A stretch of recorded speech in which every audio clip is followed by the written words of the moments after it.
Nice.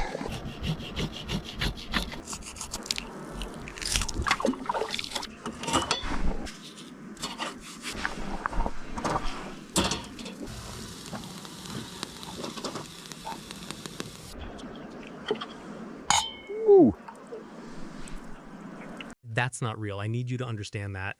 What you just watched, the river, the guy fishing, cleaning the fish, sitting down with a beer, none of that happened. There's no camera, there's no river, there's no guy. That is completely AI generated, made with Seedance 2. 5 on Higgsfield, 1 prompt, 1 generation, 30 seconds, 1 continuous shot, and I still watch it and forget it's fake. Okay, so that's what this video is. I'm gonna show you exactly how that gets made, click by click, on my screen. Then I want to show you why this is actually different from the other AI video tools out there, because I've got a side-by-side comparison that makes it pretty obvious.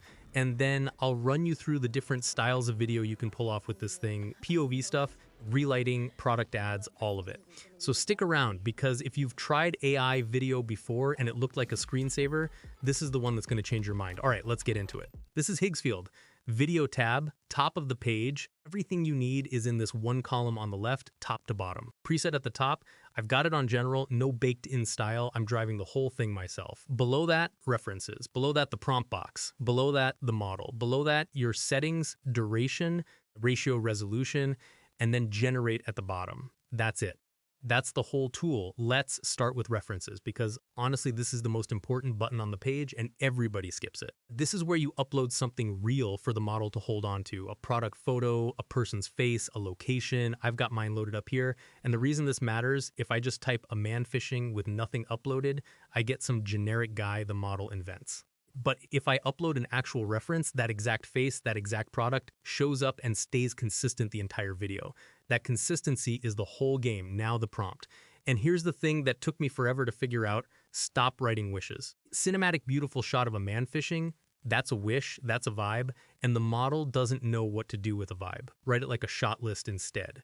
Who's in it, where it is, what actually happens step by step, like a sequence of actions, and then how it's shot. Is it handheld? Is it a wide shot? Is it first person? That last part does more work than everything else combined, because you're telling it where the camera physically is.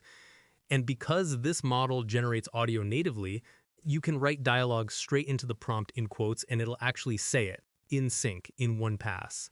That still doesn't feel real to me, Stellans. Duration, you can go up to 30 seconds, which again is the whole reason any of this works. Aspect ratio, 16:9 for YouTube, 9:16 if you're posting to TikTok or Reels. Resolution, bitrate, set those how you want. One tip, test small first. Short and lower resolution, confirm the framing and the face are right, then push it to full length and full quality after. Don't waste your best settings on a first draft, then you just hit generate. Costs right there on the button. It queues up, goes into processing, then generating, and lands in your history with everything tagged.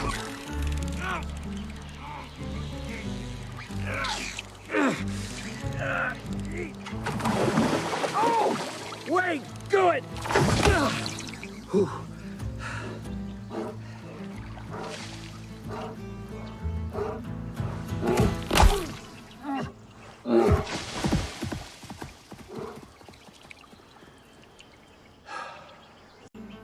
About 90 seconds and it's done. And that's it. That's the entire loop. Reference, prompt, settings, generate. Everything else is just a variation on those 4 steps. Now let me show you why I think this actually beats the other tools out there, because this is the part I really care about.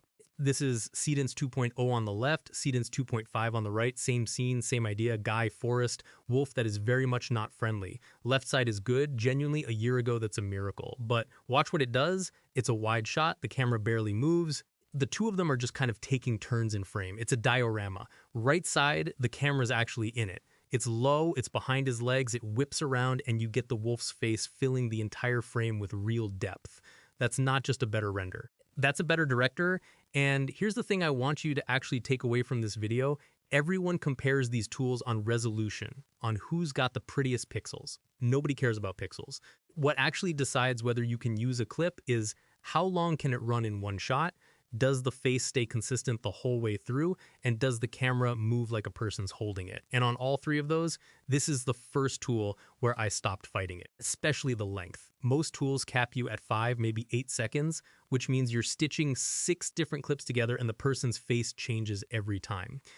30 seconds in one shot just deletes that entire problem.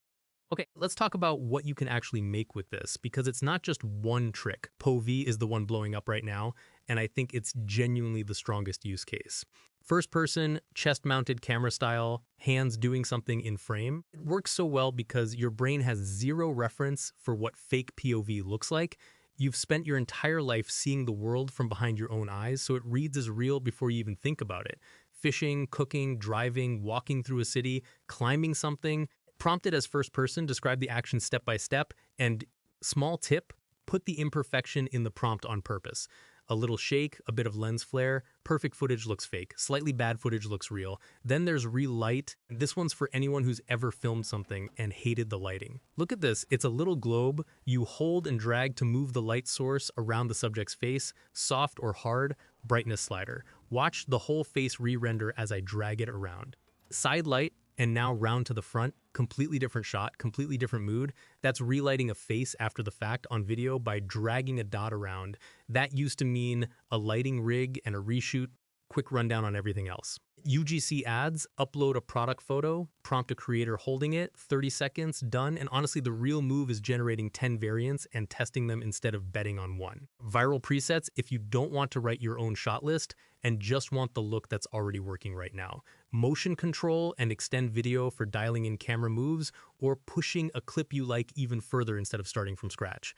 So that's the honest tour. Is it perfect? No. You'll still get generations that come back wrong. You'll burn some credits learning what prompts actually work.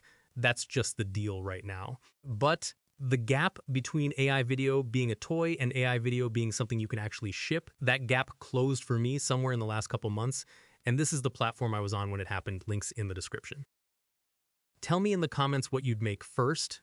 I'll pick a few and actually make them for the next video. See you next one.